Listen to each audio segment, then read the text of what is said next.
Joining me now to discuss the significance of this review is Colin Wright, NTD News contributor and evolutionary biologist. Colin, thank you for joining us. Now, this is being called a landmark review. How significant is this review, and why has it taken so long to get something like this?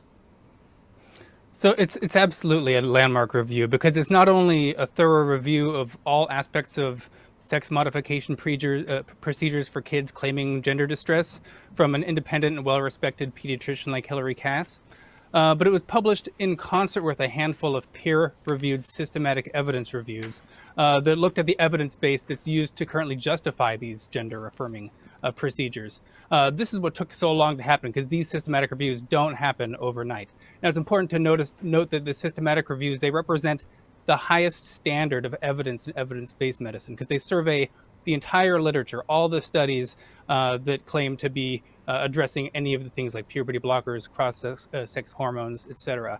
And all of these reviews that were published in concert really showed that the evidence base supporting any of these procedures is severely lacking and that they should not have been advised in the first place. Additionally, the Cass review found that puberty blockers, cross-sex hormones, the evidence was completely unfounded.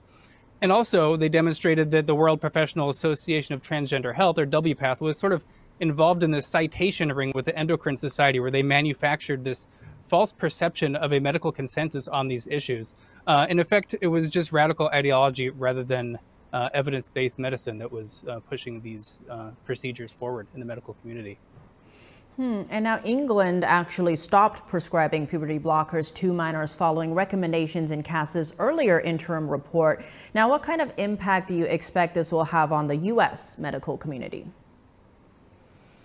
That's tough to say. You know, it should come as a shock to the U.S. medical community because the results of this review run directly in the face of what literally every health organization has been unthinkingly parroting in the U.S. based on WPATH's ideological guidelines. The U.S. is even now more of a medical outlier on the global stage with respect to these sex modification procedures for kids. And it's getting harder and harder to ignore. The countries reining in or banning these procedures, they can't be considered conservative countries by any stretch of the imagination. These are some of the most progressive countries in the world. So right now, all eyes are on the U.S. to see if we embrace evidence-based medicine or we continue down this sort of ideological path of faith-based, radical, ideologically driven medicine. Now, Harry Potter author J.K. Rowling reacted to the report on X, or formerly Twitter. In part, she wrote, quote, "The Cass review may be a watershed moment, but it comes too late for detransitioners who've written me heartbreaking letters of regret. Today's not a triumph, it's the laying bare of a tragedy." How likely are we to see debate on this issue following this review? And what about the young people who have transitioned?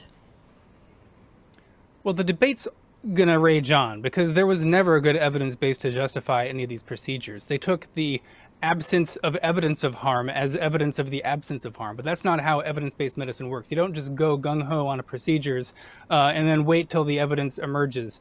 There are plenty of things we don't do. You don't jump out of an airplane and do randomized control trials on whether that's dangerous because it's just so obvious that it's dangerous and not medically necessary to do anything like this. Just as we know that giving kids puberty blockers followed by cross-sex hormones is sterilizing, we don't need to really know if these are if there's true benefits and if they're life-saving.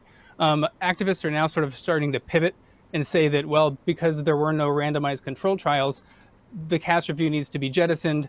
But then they also say that randomized controlled trials on these types of questions is unethical because we can't withhold life-saving care to some kids who are experiencing gender distress. But we don't know that they're life-saving because there's no good evidence to support it. So we're just in a weird predicament where it's just ideologues on one side and then scientists and evidence on the other side. Right now, a lot of the kids who have already gone through these procedures who have been harmed, they're just in a predicament because they're having a hard time getting the care that they need to detransition as well. So this is sort of another realm that needs to be further explored, such as getting healthcare codes for these types of procedures, these reversal procedures in place, so we can undo a lot of the harm that's been done. Colin Wright, NTD News contributor and evolutionary biologist, thank you so much for joining us. Thank you.